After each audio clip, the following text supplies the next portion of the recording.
Hello' students, আজি লৈছোঁ class 12-ৰ অৰ্থাৎ হৈছে ছেকেণ্ড ইয়াৰৰ হেল্থ কেয়াৰৰ 4 নম্বৰ চেপ্টাৰ প্ৰতিষেধক বা ইমিউনাইজেশ্যনৰ সম্পূৰ্ণ কুৱেশ্যন আনচাৰ। ইমিউনিটি কি, ইয়াৰ প্ৰকাৰসমূহ কি আলোচনা কৰা, কোনো ৰোগ সৃষ্টিকাৰী বীজাণুৰ বিৰুদ্ধে যুঁজ দি শৰীৰ সুস্থ ৰাখিব পৰা প্ৰাকৃতিক ক্ষমতাক ইমিউনিটিৰ বা ৰোগ প্ৰতিৰোধ ক্ষমতা বুলি কোৱা হয়। ইয়াৰ প্ৰকাৰসমূহ হ'ল ইনেট ইমিউনিটি, সহজাত প্ৰাকৃতিক প্ৰতিৰোধ ক্ষমতা, আৰু একুৱাৰ্ড ইমিউনিটি, অৰ্জিত প্ৰতিৰোধ ক্ষমতা। এইটো পিছৰখিনি তোমালোকে চাই ল'বা।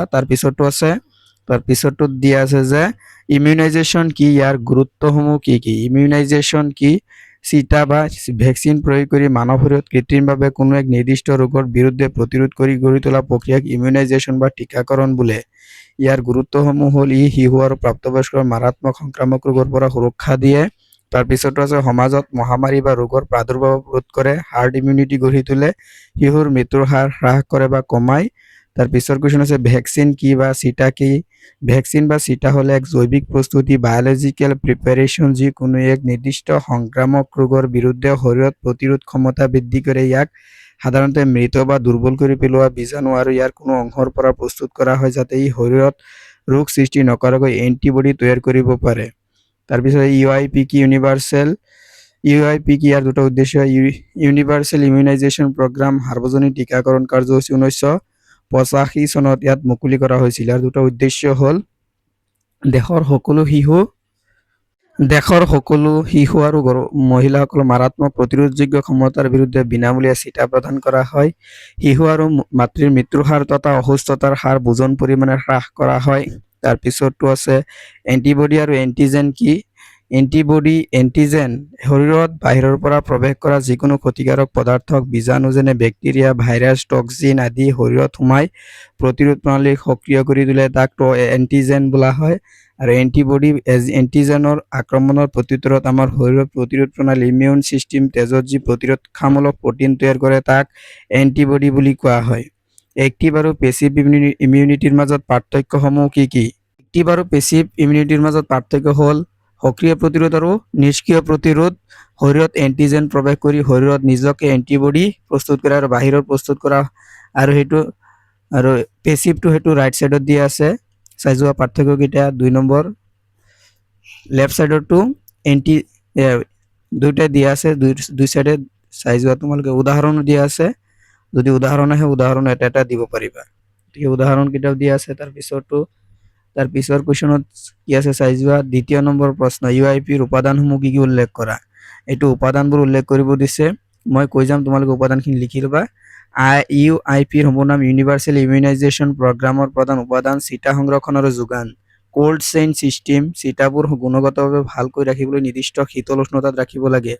প্ৰশিক্ষণ বা ট্ৰেইনিং দিয়া, স্বাস্থ্যকৰ্মীসকলক টীকাকৰণৰ সঠিক পদ্ধতিৰ ওপৰত প্ৰশিক্ষণ দিয়া বা ট্ৰেইনিং দিব লাগে। তাৰপিছতো আছে জনসজাগতা, ইনফৰমেশ্যন এডুকেশ্যন এণ্ড কমিউনিকেশ্যন, সমাজত টীকাকৰণৰ সজাগতা বৃদ্ধি কৰিব লাগে। শিশুত বাদ পৰি নাযায়, নিৰীক্ষণ আৰু মূল্যায়ন কৰা। ছাৰ্ভেইলেন্স এণ্ড এভলিউশ্যন, কোনো পাৰ্শ্বক্ৰিয়া হৈছে নেকি, তাক আঁচনিখন কিমান সফল হৈছে তাৰ ওপৰত চকু ৰখা। ভেকচিনৰ উপকাৰিতা আৰু পাৰ্শ্বক্ৰিয়াসমূহ বৰ্ণনা কৰা। ভেকচিনৰ উপকাৰিতা আৰু পাৰ্শ্বক্ৰিয়াসমূহ হ'ল দিয়া আছে, উপকাৰিতা পইণ্ট ৱাইজ দিয়া আছে। চাই যোৱা। ই মাৰাত্মক সংক্ৰামক ৰোগ যেনে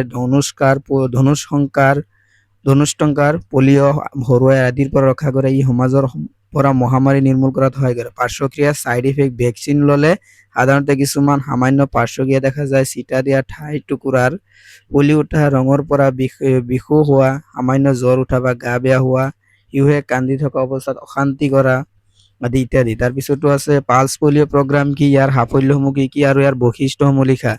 পালছ পলিঅ' প্ৰগ্ৰাম 1995 চনত ভাৰতত প্ৰথম পলিঅ' ৰোগ সম্পূৰ্ণৰূপে নিৰ্মূল কৰাৰ উদ্দেশ্যে আৰম্ভ কৰা এক বিশেষ টীকাকৰণ অভিযান। ইয়াৰ 0 পৰা 5 বছৰ বয়সত প্ৰতিটো শিশুক পলিঅ' ড্ৰপ খুওৱা হয়। সাফল্য এইটো কাৰ্যসূচীৰ ফলত 2014 চনত বিশ্ব স্বাস্থ্য সংস্থা ৱৰ্ল্ড হেল্থ অৰ্গেনাইজেশ্যনে ভাৰতবৰ্ষক আনুষ্ঠানিকভাৱে পলিঅ' মুক্ত দেশ হিচাপে ঘোষণা কৰিছে। ইয়াৰ বৈশিষ্ট্য, নিৰ্দিষ্ট দিনত সমগ্ৰ দেশজুৰি বুথ পাতি পলিঅ' খুওৱা হয়। বুথলৈ নোযোৱা শিশুসকলক স্বাস্থ্যকৰ্মীলৈ ঘৰে ঘৰে গৈ ড্ৰপ খুৱাই সমাজৰ সকলো শ্ৰেণীৰ শিশুক সামৰি লোৱা হয়। ইমিউনাইজেশ্যনৰ গুৰুত্ব আৰু সুবিধাসমূহ কি কি। ইমিউনাইজেশ্যনৰ গুৰুত্ব আৰু সুবিধাসমূহ তলত আলোচনা কৰিলোঁ। সুবিধা, শিশুৰ প্ৰতিৰোধ ক্ষমতা শক্তিশালী কৰে। ভৱিষ্যতে হ'বলগীয়া সুবিধা, এইকেইটা সুবিধা। 1 নম্বৰ সুবিধা, তাৰ পিছতো আছে শিশুৰ বাবে টীকাকৰণ কিয় প্ৰয়োজন। শিশুৰ বাবে টীকাকৰণ নৱজাতক বা শিশুসকলৰ প্ৰাকৃতিক ৰোগ প্ৰতিৰোধ ক্ষমতা অতি দুৰ্বল হৈ থাকে আৰু সেইবাবে পৰিৱেশত থকা মাৰাত্মক বীজাণুৱে তেওঁলোকক সহজে আক্ৰমণ কৰিব পাৰে। শিশুক পলিঅ', টিটেনাছ, হৰুৱাই, যক্ষ্মা আদি ৰোগৰ পৰা আজীৱন সুৰক্ষিত কৰি ৰাখিবলৈ ইয়াক টীকাকৰণ বা দিয়া হয়। মিছেলছ আৰু হেপাটাইটিছ বি কি? মিছেলছ, হৰুৱাই বা খচৰা ই এবিধ ভাইৰাছজনিত তীব্ৰ সংক্ৰান্ত ৰোগ। ইয়াৰ ফলত শিশুৰ গাত ৰঙা দাগ বা গুটি ওলাই তীব্ৰ জ্বৰ আৰু কাহ হয়। ইয়াৰ বাবে মিছেলছ ভেকচিন দিয়া হয়। মিছেল হেপাটাইটিছ বি কি? ই এবিধ মাৰাত্মক ভাইৰাছজনিত যকৃত বা লিভাৰৰ ৰোগ। ই সংক্ৰমিত তেজ বা শৰীৰৰ তৰল পদাৰ্থৰ জৰিয়তে বিয়পে। ইয়াৰ পৰা হাত সাৰিবলৈ জন্মৰ পিছতে হেপাটাইটিছ বি ছিটা দিয়া হয়। বুষ্টাৰ ড'জ কি? বুষ্টাৰ ড'জ বুলিলে কি বুজায়? প্ৰাথমিক টীকাকৰণ প্ৰাইমেৰী ইমিউনাইজেশ্যন লোৱাৰ পিছত কিছু সময় বা কিছু বছৰ পাছত শৰীৰত হ্ৰাস পাই অহা প্ৰতিৰোধ ক্ষমতা পুনৰ সক্ৰিয় আৰু শক্তিশালী কৰিবলৈ যি অতিৰিক্ত ছিটা প্ৰস্তুত কৰা বা প্ৰদান কৰা হয় তাক বুষ্টাৰ ড'জ বোলা হয়। পলিঅ', টিটেনাছৰ বুষ্টাৰ ইত্যাদি। NHP কি? ইয়াৰ প্ৰয়োজনীয়তা লিখাৰ উদ্দেশ্য কি? NHP মানে নেশ্যনেল হেল্থ পলিচি, ৰাষ্ট্ৰীয় স্বাস্থ্য নীতি।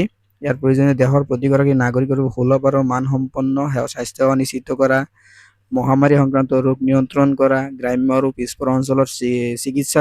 তাৰপিছত আছে পলিঅ' প্ৰগ্ৰামৰ উপাদানসমূহৰ বিষয়ে লিখা। জাতীয় পলিঅ' দিৱস সমগ্ৰ দেশত নিৰ্দিষ্ট দিনত পলিঅ' অভিযান চলোৱা হয়। ঘৰে ঘৰে যোৱা অভিযান, মপিং আপ অপাৰেশ্যন, নিৰীক্ষণ, ছাৰ্ভেইলেন্স কৰা। এইটো চাই যোৱা 3 নম্বৰ। তাৰপিছতো চাই যোৱা। তাৰপিছতো দিয়া আছে ইমিউনাইজেশ্যনৰ পাৰ্শ্বক্ৰিয়াসমূহ কি কি? ইমিউনাইজেশ্যনৰ পাৰ্শ্বক্ৰিয়াসমূহ হ'ল তলত দিয়া আছে এইটো এনচাৰ। তাৰপিছতো চোৱা বেক্টেৰিয়া আৰু ভাইৰাছৰ মাজত পাৰ্থক্য কি? বেক্টেৰিয়া আৰু ভাইৰাছৰ মাজত পাৰ্থক্যও দিয়া আছে, গতিকে তোমালোকে চাই যোৱা। বেক্টেৰিয়া ৰাইট চাইডত আছে, ভাইৰাছ ইয়াৰ মাজত পাৰ্থক্য কি কি? 1 নম্বৰ বেক্টেৰিয়া হ'ল একোহী জীৱ, আনহাতে ভাইৰাছ জীৱন্ত কোষ নহয়, ইহঁত কেৱল জেনেটিক পদাৰ্থ। তাৰপিছতো আছে ইহঁত সজীৱ কোষৰ বাহিৰতো যেনে মাটিত, পানীত ইত্যাদিত বংশবৃদ্ধি কৰে, কিন্তু ভাইৰাছেহে মানুহৰ জীৱৰ কোষতে বংশবৃদ্ধি কৰে। তাৰপিছত আছে চাই যোৱা। তাৰপিছত আকাৰত ভাইৰাছতকৈ ডাঙৰ, কিন্তু ভাইৰাছ অতি ক্ষুদ্ৰ, ইয়াত বেক্টেৰিয়াতকৈ যথেষ্ট সৰু। তাৰপিছত আছে 4 নম্বৰ পইণ্টটো চাই যোৱা। 3 নম্বৰ 4 নম্বৰ এইকেইটা পইণ্ট চাই যোৱা। গতিকে এইখিনি আছিল আজিৰ ভিডিঅ'ৰ মূল বিষয়বস্তু। পৰৱৰ্তী ভিডিঅ'ত আমি আৰু পিছৰখিনি